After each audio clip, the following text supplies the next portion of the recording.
যারা ভিডিওটা দেখছেন, আমি আছি হাতিরঝিল। কত চমৎকার লোকেশন দেখেন। মূলত আপনি এরকম রোদে যদি ঘুরেন, ভিডিও বানান, আপনার কয় লিটার পানি খেলে কিডনি ভালো থাকবে, এটা ইম্পর্টেন্ট। যে আপনার কিডনি, দুই পাশে দুইটা কিডনি থাকে।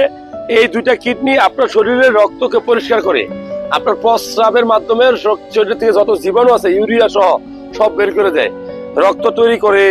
এরপরে আপনার মূলত আপনার শরীরে অতিরিক্ত পানি জমলে সেটাও বের করে দেয়। তাহলে কতটুকু পানি খেলে এরকম রোদের নিচে থাকলে আপনি ভালো থাকবেন? মনে রাখবেন, সাধারণ মানুষ, আমার মতো একটা ফিগারের মানুষের জন্য 2.5 থেকে 3 লিটার পানি খেলে হয়।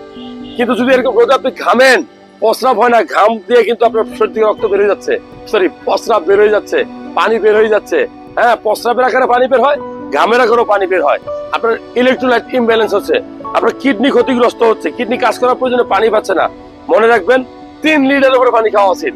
অথবা ওই পরিমাণ পানি খাবেন, সেই পরিমাণ পানি খেলে আপনার প্রস্রাবের কালাটা স্বাভাবিক থাকবে। ভালো লাগলে শেয়ার করবেন।